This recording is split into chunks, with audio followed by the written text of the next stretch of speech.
అందరికీ నమస్కారం. ఈరోజు కథని రచించినది శ్రీ గారు. కాలేజ్ స్టూడెంట్స్ కలలకి, భవిష్యత్తుకి పునాది. ఏ మనిషికైనా స్టూడెంట్ లైఫ్లో ఉండే ఫ్రీడమ్ ఇంకెక్కడా దొరకదు.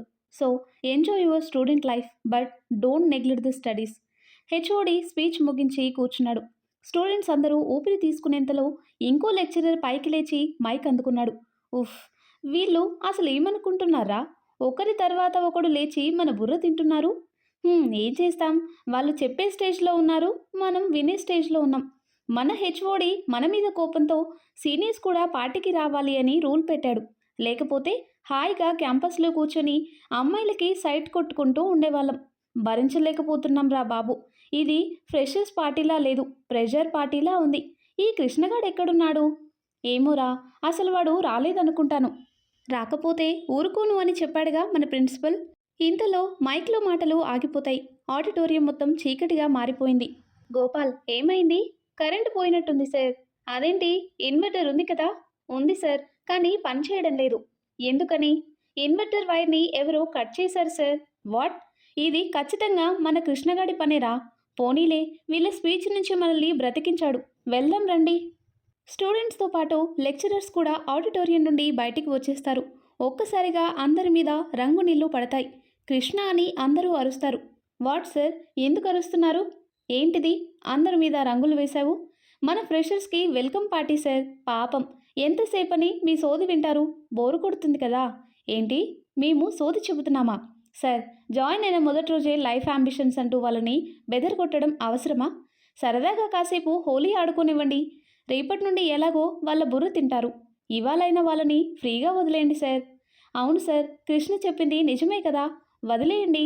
స్టూడెంట్స్ అందరూ కృష్ణకి సపోర్ట్ చేయడంతో ప్రిన్సిపల్ కోపంగా చూస్తూ అక్కడి నుండి వెళ్ళిపోతాడు. థ్యాంక్స్ రా కృష్ణ, నీ వల్ల ఆ సోది వినే బాధ తప్పింది. కొంతమంది అమ్మాయిలు కృష్ణ దగ్గరికి వస్తారు. వచ్చేసారా, ఆ ద్వాపర యుగంలో కృష్ణుడికి కూడా ఇంత ఫాలోయింగ్ ఉండి ఉండదు. హాయ్ కృష్ణ. హాయ్ నీళ్ళు, ఏంటి ఇలా వచ్చావు? ఏం లేదు కృష్ణ. అయితే వెళ్ళి హోలీ ఆడుకో. అంటే ఏమీ లేదని కాదు, నీతో కొంచెం మాట్లాడాలి. చెప్పు అంటాడు కృష్ణ. ఇక్కడ కాదు, ఈ వీకెండ్ బయటికి వెళ్దామా అంటుంది నీలు. ఎక్కడికి? మనిద్దరం జస్ట్ అలా లాంగ్ డ్రైవ్కి వెళ్ళొద్దాం. సారీ బేబీ, నా ఫ్రెండ్స్ లేకుండా నేను రాలేను. సో నువ్వేం చెప్పాలి అనుకున్నా ఇక్కడే చెప్పు. ఇంతలో ఇంకో అమ్మాయి వచ్చి నీలు తలపై కొడుతుంది. అబ్బా, ఏంటి శ్రావ్య, 2 ఇయర్స్ నుండి నేను వాడి వెంట పడుతున్నాను. నాకే రిప్లై ఇవ్వలేదు. ఇంకా నీకేమిస్తాడు? ఎక్కువగా ఆశలు పెంచుకోక వెళ్ళి ఇంకొకడిని ఎత్తుక్కో. నీలిమ కోపంగా చూస్తూ వెళ్ళిపోతుంది. థ్యాంక్సే, బ్రతికించావు అంటాడు కృష్ణ. ఇట్స్ ఓకే గాని నా ప్రపోజల్ని ఏం చేశావు? అందరి నుండి నిన్ను కాపాడుకోలేక చస్తున్నా. శ్రావ్య, యువర్ మై ఫ్రెండ్. ఇలా ప్రపోజల్ అంటూ నన్ను ఇబ్బంది పెట్టకు అంటాడు కృష్ణ. ఈ కాలేజ్లో ఉన్న అమ్మాయిలో 60% అమ్మాయిలు నీకు ప్రపోజ్ చేసి ఉంటారు. కానీ ఒక్కరికి కూడా నువ్వు ఓకే చెప్పలేదు. అసలు నీకు ఎలాంటి అమ్మాయి కావాలరా? సమయం వచ్చినప్పుడు చెప్తాను కానీ అక్కడ మన బ్యాచ్ వెయిట్ చేస్తున్నారు. రండి వెళదాం. కృష్ణ తన ఫ్రెండ్స్ అందరినీ తీసుకుని హోలీ జరుగుతున్న ప్లేస్కి వెళ్తాడు. కృష్ణ, ఇవాళ హోలీ కాదుగా, మరి హోలీ ఎందుకు ప్లాన్ చేశావు? లైఫ్లో అన్ని రంగులు నిండి ఉంటాయని తెలియడానికి. కృష్ణ అని శ్రావ్య పిలవడంతో వెనక్కి తిరిగి చూస్తాడు. శ్రావ్య తన మొహం మీద రంగు చల్లి అక్కడి నుండి పారిపోతుంది. శ్రావ్య, అయిపోయావే నా చేతిలో. దమ్ముంటే పట్టుకోరా చూద్దాం. రే, దాన్ని పట్టుకోనరా అంటాడు కృష్ణ. కృష్ణ ఫ్రెండ్స్ శ్రావ్యని పట్టుకోవడానికి ప్రయత్నిస్తారు. కానీ తను వాళ్ళందరినీ తప్పించుకుని పారిపోతుంది. కృష్ణ తనకి ఆపోజిట్లో వెళ్ళి ఎదురుగా నిలబడతాడు. ఇప్పుడెలా తప్పించుకుంటావే? కృష్ణ, వద్దు, నేను ఇంటికి వెళ్ళాలి కదా. తడిసిపోతే ఎలా వెళ్ళగలను చెప్పు అంటుంది. చా, మరి నేనెలా వెళ్ళాలి? నీకేంట్రా, నువ్వు మగాడివి. నువ్వెన్ని చెప్పినా నా నుండి తప్పించుకోలేవు. పక్కనే ఉన్న డ్రమ్లోంచి నీళ్లు తీసి శ్రావ్య మీద పోస్తాడు. తను పక్కకి తప్పుకోవడంతో వెనుకున్న అమ్మాయి మీద నీళ్లు పడతాయి. శ్రావ్య గట్టిగా నవ్వుతుంది. ఏయ్, బుద్ధి లేకుండా నవ్వుతావేంటి? కృష్ణ కోప్పడేసరికి శ్రావ్య నవ్వు ఆపుకుంటుంది. సారీ మిస్ అంటూ ఆ అమ్మాయి వైపు తిరిగి చూస్తాడు.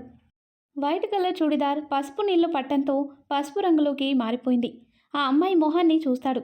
నీళ్లు పడిన వేగానికి ఆ అమ్మాయి మొహానికి చేతిని అడ్డం పెట్టుకుని ఉండిపోయింది. కృష్ణ సారీ చెప్పడంతో చేయి తీసి కృష్ణని చూస్తుంది. ఆ పసుపు రంగులో పచ్చని చిలుకలా కనిపిస్తుంది తను. కృష్ణ తనని అలానే చూస్తూ ఉండిపోయాడు. ఆ అమ్మాయి కోపంగా చూస్తూ అక్కడి నుండి ముందుకు వెళ్ళిపోతుంది. కృష్ణ నవ్వుకుంటూ తన వెనకాల వెళ్తాడు. హలో, ఒక్క నిమిషం.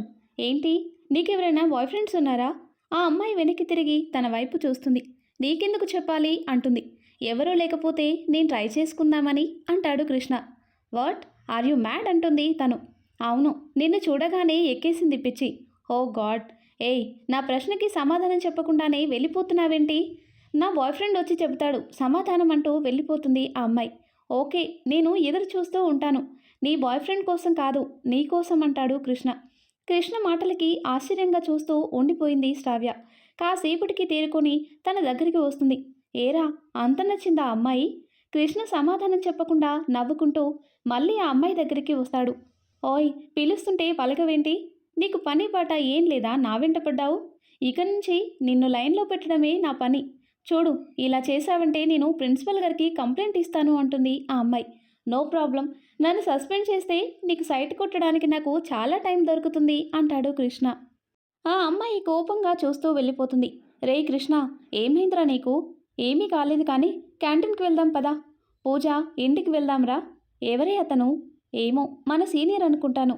నా మీద రంగు పూసింది చాలక పిచ్చి పిచ్చిగా మాట్లాడుతున్నాడు. అతన్ని చూస్తే అలా కనిపించడం లేదే అంటుంది పూజ. పూజ, అసలే చిరాకులో ఉన్నాను. నువ్వు వస్తావా, నన్ను వెళ్ళిపోమంటావా? సరే పద అంటుంది పూజ. ఇద్దరూ ఆటోలో అక్కడి నుండి వెళ్ళిపోతారు. శ్రావ్యని తీసుకొని క్యాంటీన్ దగ్గరికి వస్తాడు కృష్ణ. తన ఫ్రెండ్స్ అక్కడే కూర్చుని ఉన్నారు. ఎక్కడికి వెళ్ళారా అని అడుగుతారు వాళ్ళు. మన కృష్ణ ఒక అమ్మాయికి ప్రపోజ్ చేశాడ్రా. ఏంటి అని అందరూ ఆశ్చర్యపోతారు. నిజంరా, ఆ అమ్మాయి వెంటపడి మరీ విసిగించాడు. చచ్చా, మన కృష్ణ అలా చెయ్యడు అని అంటాడు అందులో ఒకరు. నేను అలానే అనుకున్నాను కానీ వీడు నాకు హ్యాండ్ ఇచ్చి వేరే అమ్మాయికి లైన్ వేస్తున్నాడు. శ్రావ్య, నువ్వు నా బెస్ట్ ఫ్రెండ్వి. నీ గురించి నేను అలా ఎప్పుడూ ఆలోచించలేదు, ఆలోచించను కూడా. సరేలే, ఆ అమ్మాయి నచ్చింది నీకు, అంతే కదా. డీటెయిల్స్ తీసుకోమంటావా? మన జూనియరే కదా, ఎక్కడికి పోతుంది? నేను చూసుకుంటాలే కానీ ఒక కాఫీ చెప్పు. సలీం భయ్య, ఒక కాఫీ, 4 కూల్ డ్రింక్స్ తీసుకునిరా అనగానే సరే మేడం అంటాడు. కృష్ణ కాఫీ తాగుతున్నప్పుడు తన చేతిని గమనిస్తుంది శ్రావ్య. కృష్ణ చేతి మీద టాటూ చాలా ఆకర్షణీయంగా కనిపిస్తుంది. కృష్ణ, నిన్ను ఎప్పటి నుండో అడగాలి అనుకుంటున్నా. నీ చేతి మీద ఎమ్మని టాటూ ఉంది, అంటే ఏంటి? అలా అడుగుతావేంటి? వాళ్ళ అమ్మ పేరు మహేశ్వరి కదా. హో, మర్చిపోయాను. శ్రావ్య, నేను వెళ్తున్నా అంటాడు కృష్ణ. ఎక్కడికి రా అనేసరికి కొంచెం పనుంది, మళ్ళీ కలుస్తాను అని కృష్ణ అక్క నుండి వెళ్ళిపోతాడు. మధు, ఏంటమ్మా ఇలా తడిచిపోయావు? కాలేజ్లో ఒక ఈడియట్ పసుపు నీళ్ళు పోసాడు నాన్న. అవునా? ముందు వెళ్ళి ఫ్రెష్ అయ్యిరా. అలాగే నాన్న. మధు లోపలికి వెళ్ళిన తర్వాత తన తండ్రి మోహన్ కిచెన్లోకి వెళ్ళి స్టవ్ వెలిగిస్తాడు. మధు రెడీ అయి బయటికి వచ్చేసరికి మోహన్ టీ తీసుకువచ్చి మధు చేతికి ఇస్తాడు. నాన్న, నీకెందుకు ఈ పనులు? నేను చేసేదాన్ని కదా అంటుంది మధు. పర్లేదమ్మా, నా కూతురికి ఆ మాత్రం చేయలేనా? నువ్వు టీ తాగు. మధు నవ్వుతూ సోఫాలో కూర్చుంటుంది. మోహన్ కూడా తన పక్కనే కూర్చుంటాడు. కాలేజ్ ఎలా ఉందిరా? పర్లేదు నాన్న, ఫస్ట్ డే కదా, బాగానే గడిచిపోయింది. రేపటి నుంచి ఎలా ఉంటుందో చూడాలి. ఎవరైనా ఫ్రెండ్స్ అయ్యారా? ఇంకా లేదు. ఇవాళ ఫ్రెషర్స్ డే పార్టీ ఏర్పాటు చేశారు కానీ ఆ కాలేజ్ సీనియర్ సరిగ్గా జరగనివ్వలేదు. స్టూడెంట్స్ అన్నాక అలాగే అల్లరి చేస్తారు. నువ్వు మాత్రం అందరితో స్నేహంగా ఉండాలి. అలాగే నాన్న అంటుంది మధు. అమ్మా మధు, వచ్చేసావా? ఒకసారి మా ఇంటికొచ్చి సూదిలో దారం ఎక్కించమ్మా. అలాగే బామ్మగారు, వస్తాను, మీరు వెళ్ళండి అంటుంది మధు. సరే, త్వరగా రా అని ఆ బామ్మ వెళ్ళిపోతుంది. నాన్న, 2 మంత్స్ నుండి చూస్తున్నా. ఈవిడికి కళ్ళు సరిగ్గా కనిపించినప్పుడు ఎందుకలా కష్టపడటం అంటుంది. వాళ్ళ అబ్బాయి అమెరికా నుండి డబ్బులు పంపిస్తున్నాడుగా, హాయిగా తిని కూర్చోవచ్చుగా. అది ఆవిడ ఆత్మాభిమానం. మనం అలా చిన్న చూపు చూడకూడదు మధు. సారీ నాన్న, ముందు ఆవిడ చెప్పిన పని చేసిరా అంటాడు నాన్న. అలాగే అని మధు అక్కడి నుండి వెళ్ళిన తర్వాత ఒక వ్యక్తి మోహన్ దగ్గరికి వస్తాడు. Hi uncle. Hi Krishna, come. Krishna లోపలికి వచ్చి కూర్చుంటాడు. ఎలా ఉన్నారు అంకుల్? ఫైన్, నువ్వెలా ఉన్నావు? మీ అమ్మ నాన్న అంతా బాగున్నారా? అందరూ బాగున్నారు. మధు ఎక్కడా అని అడుగుతాడు కృష్ణ. పక్కింటి బామ్మగారు పిలిస్తే వెళ్ళింది. టీ తాగుతావా? వద్దంకుల్, ఇప్పుడే తాగొచ్చాను. అది సరే, మేమిక్కడుంటున్నట్టు నీకెళ్ళ తెలుసు? ఉదయం కాలేజ్లో మధుని చూశాను, కానీ తను నన్ను గుర్తుపట్టలేదు. నిన్ను చూసి చాలా కాలమైంది కదా. అయినా నువ్వు చాలా మారిపోయావు కృష్ణ. మరి మీరెలా నన్ను చూడగానే గుర్తుపట్టారు? మొన్న మీ నాన్నని కలిశాను, అప్పుడు నీ ఫోటో చూపించాడు. హో, అంటే ఫ్రెండ్స్ ఇద్దరు కాంటాక్ట్లోనే ఉన్నారన్నమాట. మోహన్ నవ్వుతాడు. మధు లోపలికి వస్తూ కృష్ణని చూసి ఆశ్చర్యపోయింది. మధు, అక్కడే ఉండిపోయావే, ఇలా రా. హా నాన్న, వస్తున్నా. కృష్ణని చూస్తూ లోపలికి వస్తుంది. మోహన్ మొబైల్ రింగ్ అవ్వడంతో బయటికి వెళ్ళి మాట్లాడుతూ ఉంటాడు. నువ్వు ఇక్కడేం చేస్తున్నావు?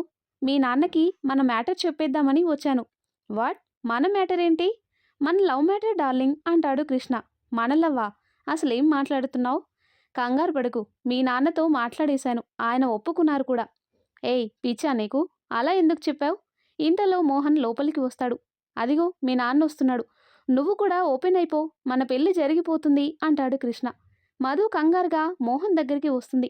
నాన్న, తను చెప్పిందంతా అబద్ధం, నేను తనని లవ్ చేయడం లేదు, మీకన్నీ మాయమాటలు చెప్తున్నాడు.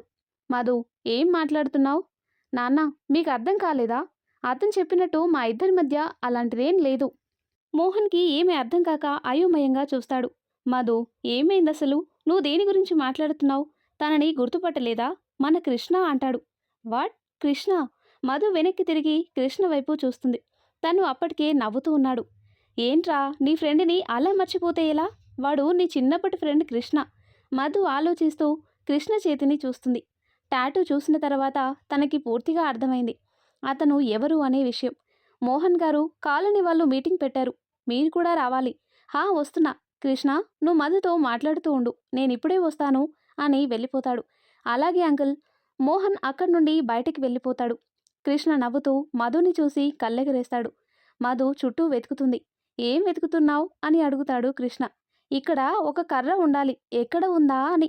మూలన ఉన్న కర్ర తీసి కృష్ణ దగ్గరికి వస్తుంది. ఏ మధు, వద్దు, నన్నే ఏడిపిస్తావా? అయిపోయావు నా చేతిలో అంటుంది మధు. కృష్ణ తనకి దొరకకుండా పారిపోతాడు. మధు తనని వెంబడిస్తూ వెళ్తుంది. కృష్ణ కాళ్ళకి సోఫా తగిలి వెనక్కి పడిపోతాడు. మధు తన వెనకాలే రావడంతో తను కూడా స్లిప్ అయ్యి కృష్ణ మీద పడిపోతుంది. ఇద్దరూ కాసేపు అలానే ఉండిపోయారు. మధు తేరుకుని పైకి లేవబోతుంటే కృష్ణ తనని గట్టిగా పట్టుకుంటాడు. ఎన్ని రోజులైంది మధు నిన్ను చూసి? మరి ఎన్ని రోజులేం చేశావు? నీకోసం ఎదురు చూస్తూ ఉన్నాను. తన మొంగురులను సరిచేస్తూ చెబుతాడు. ఇలాంటి వేషాలే వద్దనేది. ముందు నన్ను వదిలిపెట్టు. కొంచెం కూడా కనికరం లేదే నీకు అంటాడు కృష్ణ. కృష్ణ, ఎవరైనా వస్తారు. మధు అంటూ లోపలికి వచ్చిన పూజ ఇద్దరిని అలా చూసి షాక్ అవుతుంది. మధు కంగారుగా లేచి నిలబడుతుంది. ఏంటే ఇది? ఏకంగా ఇంటికే వచ్చేశాడు. హే, తను మా నాన్న క్లోజ్ ఫ్రెండ్ కొడుకు. నీకు చెప్పాను కదా కృష్ణ అని. తనే అంటుంది మధు. హో, కృష్ణనా? హాయ్ కృష్ణ, ఐఎమ్ పూజ, దీని ఫ్రెండ్ని. హాయ్ పూజ అంటాడు కృష్ణ. మీ గురించి కాలేజ్లో చాలా విన్నాను, మా మధు కూడా చెప్పింది. అవునా, ఏం చెప్పింది అంటాడు కృష్ణ. అది పూజ, చాలు, తనకి లేట్ అవుతుంది, ఇంటికి వెళ్తాడు అంటుంది మధు. ఏం పర్లేదు పూజ, నువ్వు మాట్లాడు. మధు నా గురించి ఏం చెప్పింది అని అడుగుతాడు కృష్ణ. చాలా చెప్పింది. ఇన్ఫ్యాక్ట్ ఎప్పుడూ మీ గురించే మాట్లాడేది. కృష్ణ మధు వైపు చూస్తాడు. పూజ, నీకు ఇష్టమని బొబ్బట్లు తెచ్చాను, నీకు కావాలా వద్దా? కావాలి, కావాలి. అయితే ఇవి తీసుకొని నోరు మూసుకొని బయటికి వెళ్ళిపో అంటుంది మధు. మధు చేతిలో ఉన్న స్వీట్ బాక్స్ తీసుకొని బయటికి వెళ్ళిపోతుంది పూజ. కృష్ణ గారు, మనం తర్వాత మాట్లాడుకుందాం. ఓకే పూజ, బాయ్ అంటాడు కృష్ణ. మధు కిచెన్లోకి వెళ్తుంది. కృష్ణ కూడా వెనకాలే కిచెన్లోకి వెళ్ళి ఆ పక్కనే కూర్చుంటాడు. ఎందుకు తనని పంపించేశావు అని అడుగుతాడు. నా ఇష్టం అంటుంది మధు. కాఫీ కప్ కృష్ణ చేతిలో పెట్టి బయటికి వస్తుంది. నాకు అర్థమైందిలే అంటాడు. ఏమర్థమైంది? నీకు నా మీద ఉన్న ప్రేమ పూజ ద్వారా ఎక్కడ బయటపడుతుందో అని భయపడి తనని పంపించేశావు, అవునా అంటాడు కృష్ణ సోఫాలో కూర్చుంటూ. కృష్ణ, నువ్వు అస్సలు మారలేదు, ఇప్పటికీ పగటి కలలు కంటూనే ఉన్నావు అంది మధు. అవి నిజమైతాయేమో అని చిన్న ఆశ, ఎప్పటికీ కావు అంటుంది. దయచేసి ఇంకోసారి మన మధ్య ఈ టాపిక్ తీసుకురాకు ప్లీజ్. అలా ఎలా వదిలేస్తాను? నువ్వు ఒప్పుకునే వరకు వదలను. చూడు, 10 ఏళ్ల క్రితం ఈ విషయం వల్లే మన మధ్య గొడవలు జరిగాయి. మళ్ళీ అలా జరగడం నాకు ఇష్టం లేదు. ప్లీజ్ కృష్ణ, ఇప్పుడు నువ్వు పెద్దవాడివయ్యావు, కొంచెం మెచ్యూర్గా ఆలోచించు. వయసు పెరిగినంత మాత్రాన నీ మీద ప్రేమ కూడా మారుతుందని అనుకుంటున్నావా? అప్పుడు ఇప్పుడు ఆ స్థానం నీదే మధు అంటాడు కృష్ణ. నీ పేరు నా చేతి మీద శాశ్వతంగా ఉన్నట్టే నువ్వు కూడా శాశ్వతంగా నా మనసులోనే ఉంటావు. కృష్ణ మోహన్ రావడం చూసి మధు సైలెంట్గా ఉండిపోతుంది. సారీ కృష్ణ, లేట్ అయ్యానా అని అంటాడు మోహన్. లేదంకుల్, మధు నాకు కంపెనీ ఇచ్చింది కదా, నేనింక బయలుదేరుతాను అంటాడు కృష్ణ. ఓకే కృష్ణ, అప్పుడప్పుడు వస్తూ ఉండు, తప్పకుండా వస్తాను. Bye uncle. Bye Madhu, bye అని వెళ్ళిపోతాడు. ఆ తర్వాత ఏం జరిగిందో నెక్స్ట్ వీడియోలో తెలుసుకుందాం. ఎంతో ఇంట్రెస్టింగ్‌గా ఉండే ఈ స్టోరీ నెక్స్ట్ పార్ట్స్ కోసం ఈ వీడియో లైక్ చేసి మన ఛానల్‌ని తప్పకుండా సబ్స్క్రైబ్ చేయండి. Thanks for watching.